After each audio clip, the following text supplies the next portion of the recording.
Assalamualaikum warahmatullahi wabarakatuh. Di sini kami akan mempresentasikan Kerajaan Aceh. Nama saya Muhammad Fal Al-Farisi, absen 21. Nama saya Fahmi Satya Ardiansyah, absen 12. Nama saya Kunif Amelia Putri, absen 18. Nama saya Prisca Juliarti, absen 27. Saya di sini akan menjelaskan kondisi politik Kerajaan Aceh. Di sini bisa dilihat ada gambar tiga orang. Yang pertama ada gambar Sultan Ali Munggayat Shah pada tahun 1514 sampai 1530. Beliau adalah pendiri Kerajaan Aceh. Fokus utama beliau dalam memimpin adalah konsolidasi wilayah atau memperluasan wilayah dan juga pengusiran bangsa asing, terutama bangsa Portugis. Beliau menyatukan bangsa-bangsa kerajaan-kerajaan kecil di sebagian wilayah Aceh seperti Dayak dan Paiday. Beliau juga menyerang bangsa Portugis dengan cara melakukan serangan pada daerah Dayak, lalu meluncurkan armada di Selat Malaka. Beliau menegaskan aturan-aturan negara Islam ke Kerajaan Aceh. Karena apa? Kerajaan Aceh akan menjadi pusat perdagangan dan penyebaran agama. Lalu gambar yang kedua adalah gambar ini yang di tengah bawah adalah gambar Sultan Iskandar Muda tahun 1607 sampai 1636. Di era kepemimpinan beliau atau Sultan Iskandar Muda, bisa dibilang Kerajaan Aceh menjadi kerajaan yang unggul dalam bidang politik dan militer karena beliau menjadikan Kerajaan Aceh sebagai daerah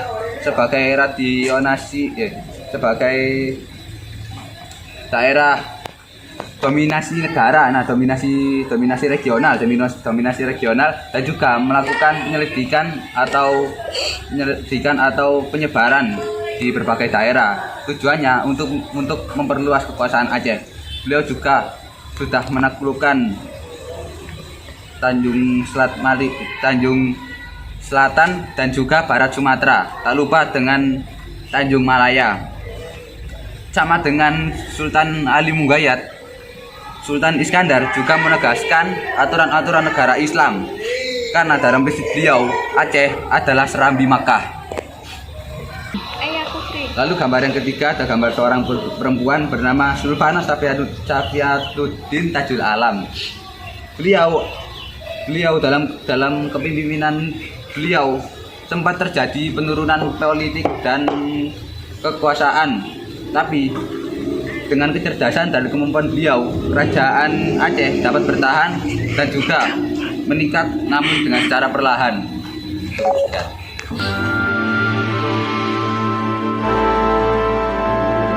Di sini saya akan menjelaskan Kerajaan Aceh di bidang ekonomi. 1. Pertanian dan perkebunan. Masyarakat Aceh mengembangkan sektor pertanian, terutama pada padi, kelapa, dan lada. Lada menjadi komoditas ekspor unggulan yang sangat diminati. Lalu gambar yang kedua, pelabuhan dan bandar dagang. Bandar Aceh menjadi produk. Lalu foto yang kedua, pelabuhan dan bandar dagang. Bandar Aceh menjadi pelabuhan penting yang ramai dikunjungi pedagang asing seperti Portugis, Belanda, asing. 3. Lalu foto yang kedua, ini ada pelabuhan dan bandar dagang. Bandar Aceh menjadi pelabuhan penting yang ramai dikunjungi pedagang asing seperti Portugis, Belanda, Inggris, dan Turki. Aceh bahkan menjalin hubungan diplomatik dan dagang dengan Turki Utsmani. Di sini ada kapal yang menjadi perdagangan nasional. Aceh menjadi perdagangan di Selat Malaka dan dikenal sebagai penghubung antara pedagang Asia Tenggara, India, Timur Tengah, dan Eropa. Komoditas utama yang diperdagangkan antara lain adalah lada, emas,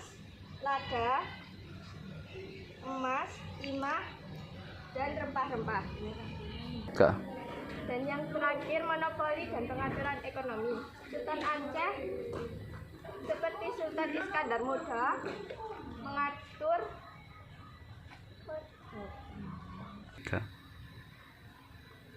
Lalu yang terakhir ada monopoli dan pengaturan ekonomi.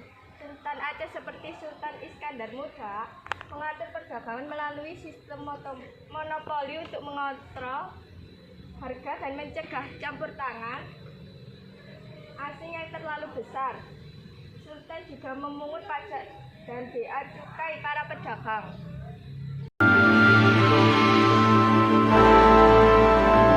Ini saya akan menjelaskan tentang aspek sosial di Kerajaan Aceh.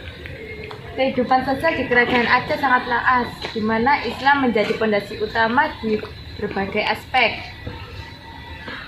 Aceh dikenal sebagai serambi Mekah karena perannya dalam penyebaran agama Islam di Asia Tenggara. Sosial juga dibagi menjadi 4 golongan. Yang pertama yaitu Tengku Umar atau bangsawan, golongan elit yang berasal dari keluarga kerajaan atau laki-laki atau keturunan bangsawan. Yang kedua yaitu ada Tengku Ulama, golongan ulama atau pemuka agama yang memiliki pengaruh besar dalam masyarakat untuk menyebar agama. Yang ketiga yaitu ada Ule Balang atau prajurit. Para pemimpin daerah atau prajurit yang bertindak di wilayah kecil. Yang terakhir yaitu ada rakyat biasa, masyarakat umum atau biasa pertanian,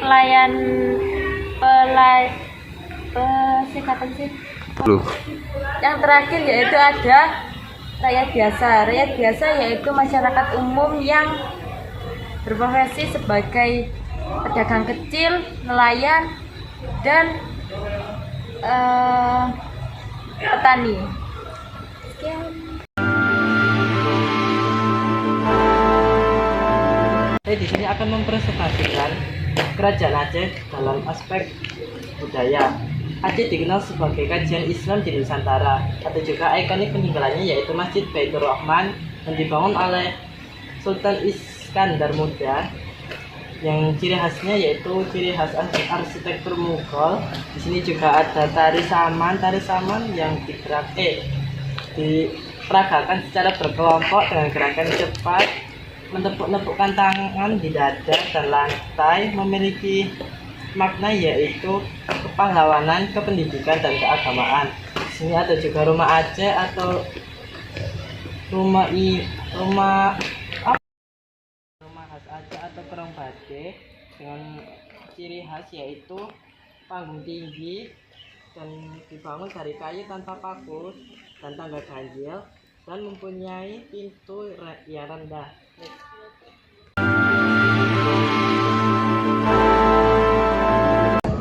Kesimpulan dari politik Kerajaan Aceh sempat terjadi kemajuan dan juga adanya kemunduran dari kepemimpinan sultan-sultan tersebut, seperti pada kepemimpinan pertama Sultan Ali Muhayyad Shah yang menjadi cikal bakal berdirinya Kerajaan Aceh, lalu kedua Sultan Iskandar Muda yang menjadi titik emas atau titik puncak Kerajaan Aceh, dan lalu Sultanah Ihsanuddin yang terkenal dengan kecerdikannya.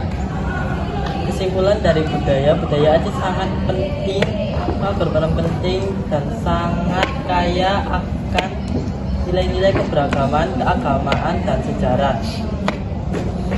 Kesimpulan dari ekonomi Kerajaan Aceh.